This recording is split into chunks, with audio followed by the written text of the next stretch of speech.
Amen. Pour répondre à certaines questions qui me sont parvenues de ceux qui ont déjà regardé la vidéo de la répartition de l'être humain, la répartition de l'homme, j'aimerais que vous reteniez qu'il y a des gens qui mènent une double vie. Alors, pour dire que tu es lumière, il faut que les activités que tu fais en journée, que tu les répètes de nuit.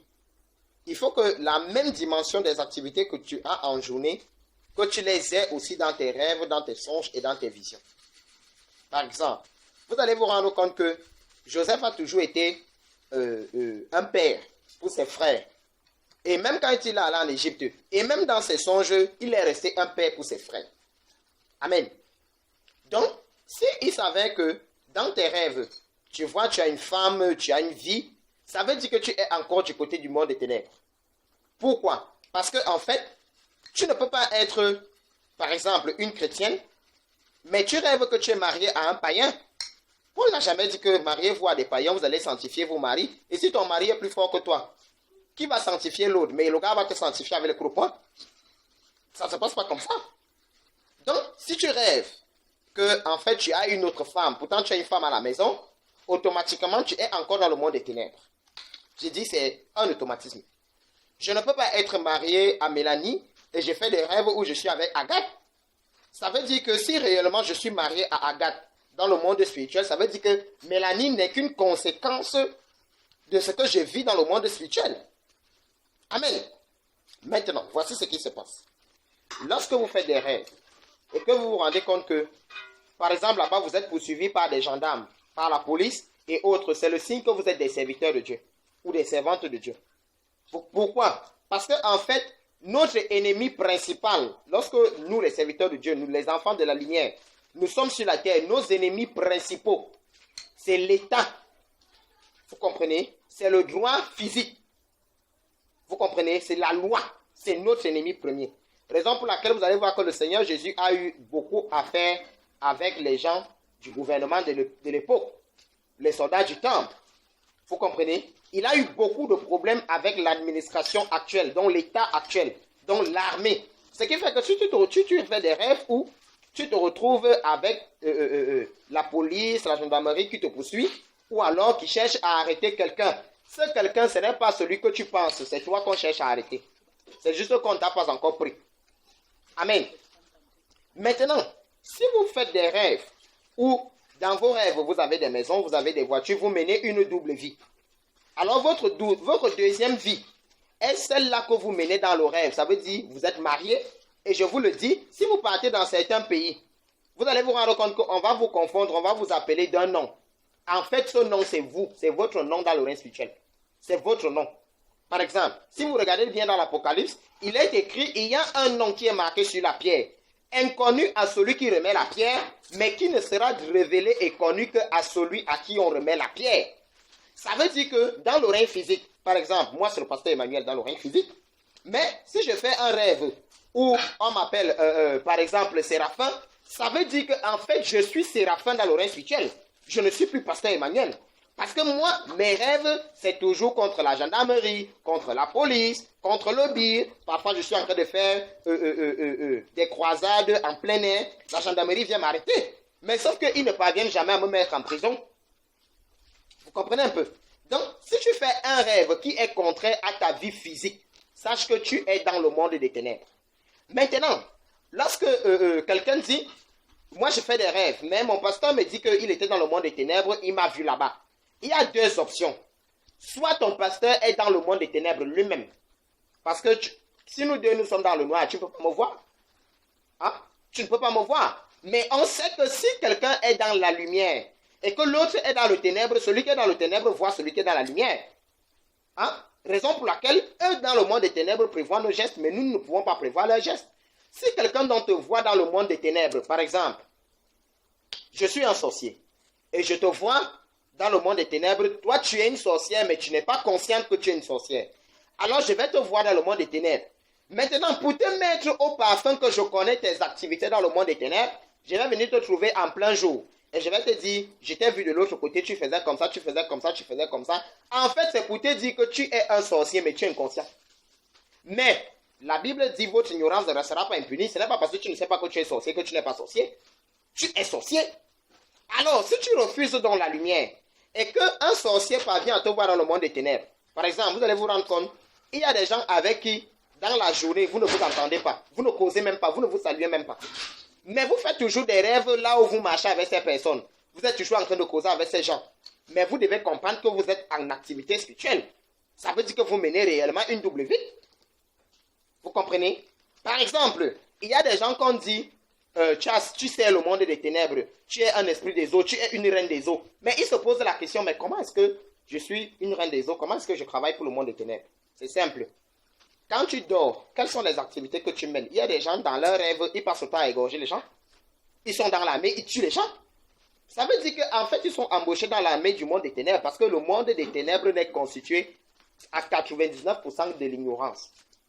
Raison pour laquelle le Seigneur disait, il vaut mieux pour vous de connaître là où vous êtes et ce que vous faites.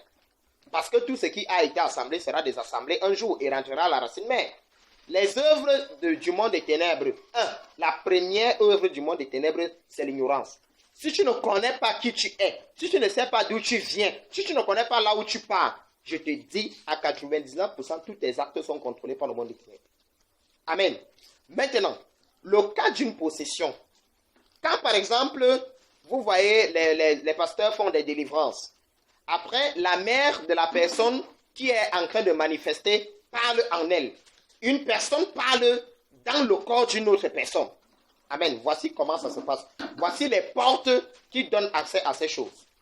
Première porte. Si dans votre famille, votre mère a consulté des marabouts ou des féticheurs un jour, gardez dans vos têtes et dans vos esprits que le jour que vous allez passer à la délivrance, votre mère va parler dans le corps. Sauf que ce n'est pas votre mère qui parle. En fait, votre mère parle dans le corps parce que c'est elle qui a ouvert la porte qu'on entre dans votre vie. C'est simple. Si moi, je consulte un marabout, moi le pasteur Emmanuel, lorsque la servante de Dieu Garance va se faire délivrer, elle va entendre, les gens vont entendre ma voix, moi le pasteur Emmanuel. C'est moi qui vont entendre parler. Mais si je suis placé à côté, on ne va pas me voir, par exemple, bloqué, inactif. Non, je suis actif, je suis là. Mais la personne qui parle dans le corps de la sœur Garance, en fait, c'est le marabout que j'étais allé contacter. Vous comprenez? C'est le marabout que je suis allé voir qui parle. Raison pour laquelle le marabout dit, c'est moi tel. Parce qu'en fait, quand vous partez là-bas, vous vous présentez. Le marabout va toujours te demander ton nom. S'il ne te demande pas ton nom, il voit, il connaît ton nom. Où est le problème? Il n'a pas besoin de ça. Parfois, le marabout va te dire, fais la liste de tous les membres de ta famille, des gens que tu veux protéger dans ta famille. Ce qui fait que tout le monde qui a déjà consulté un marabout, qu'il garde dans sa tête qu'un jour, dans une délivrance, son nom peut sortir là-bas, que c'est lui qui parlait dans le corps de la personne. Première porte. Deuxième porte, il y a les gens qui refusent l'évangile. Si on te prêche l'évangile, tu refuses. Ça veut dire que tu as refusé la lumière. La lumière, maintenant, c'est elle qui permet que quelqu'un ne puisse pas prendre ton apparence pour aller influencer les gens dans les rêves, dans les songes et dans les visions. La lumière empêche qu'on prenne ton apparence pour tuer les gens, pour menacer les gens, ou bien qu'on puisse prendre tes habits pour aller faire des choses avec. Ça veut dire que ce sont des gens qu'on refuse. Quand on les prêche l'évangile, ils refusent. Donc, tu es dans le monde des ténèbres, on a le droit de prendre ton habit. Bon, c'est simple. Si nous deux, nous sommes enfermés dans une chambre qui est dans le noir, si je prends ton habit, tu sauras comment que c'est ton habit que j'ai pris pour porter. Hein? Encore moins que toi, tu es même ignorant que, en fait, j'ai pris ton habit. Donc, j'ai le droit de prendre toutes tes choses, puisque tu es dans le monde des ténèbres, mais tu n'es pas conscient. Amen. Quand vous faites donc des rêves, vous portez des habits que vous n'avez pas à la maison. Les habits là, vous avez pris ça où? Hein? Vous faites des rêves où vous mangez. La nourriture là, qui a rationné là-bas? Hein? Qui a préparé pour vous là-bas? Hein? Ça veut dire qu'il y a un marché là-bas. Donc, nous tous, on a une double vie. On a la vie physique, on a la vie spirituelle. Moi, dans ma vie spirituelle, je suis toujours pasteur. Je suis toujours pasteur. Là-bas, les délivrances continuent. Là-bas, je fais de très grandes conférences. Là-bas, je suis toujours poursuivi par la gendarmerie et la police, le BI. Parfois, même, on me poursuit dans les champs. Mais c'est toujours les gars de l'armée qui me poursuivent. Parfois, ils envoient même les bulldogs. C'est parce que je suis un champion en course et en natation que je réussis souvent à m'en sortir. Amen. Maintenant, troisième porte. Pour que ton être spirituel parle dans le corps de quelqu'un, c'est quand tu convoites la personne. Vous comprenez? Par exemple, nous sommes là, moi je suis le pasteur Emmanuel.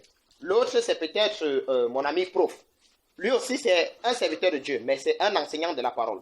Si à un certain moment, il commence à convoiter mes dons, il commence à convoiter ma façon de faire, un jour, dans une délivrance, je vais parler en lui.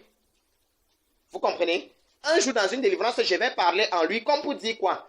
Il a tellement voulu être comme moi que je suis entré en lui. Mais moi, le pasteur Emmanuel, je ne suis pas au courant que je suis en lui. C'est l'esprit maintenant qui veut entrer dans la vie de mon ami pasteur prof, qui va maintenant parler que, en fait, c'est moi le pasteur Emmanuel, je suis entré dans lui parce qu'il veut faire comme moi. Vous comprenez? Donc, voilà les trois portes. Un, si tu consultes des marabouts, les charlatans, les féticheurs, les crânes, toutes ces choses, sache qu'un jour, on va parler de toi dans un corps.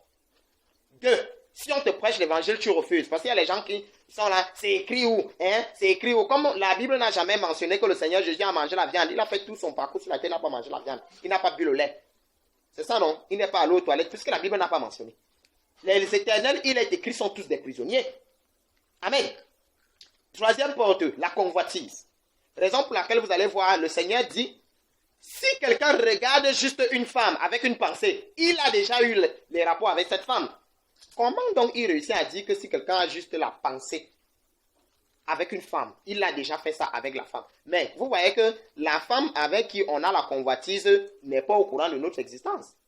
Mais elle est déjà imputée d'un péché d'adultère. Et son ignorance ne restera pas impunie. Ce n'est pas parce qu'elle a mis une mini-jupe, une robe qui lui sert bien, qu'elle doit être punie parce qu'elle a mis son corps en valeur. Et compte tenu qu'il y a des gens que le pantalon ne peut pas respirer, si ça voit une mini-jupe ou un habit très serré, les deux seront punis de la faute. Qui vous a dit qu'il n'y a pas les innocents en prison? Il y a les innocents, mais ils sont innocents de leur ignorance. C'est tout. Qui t'a dit que parce que tu es ignorant, ça veut dire que tu es innocent? Votre ignorance ne restera pas impunie. Que le nom de Dieu soit glorifié.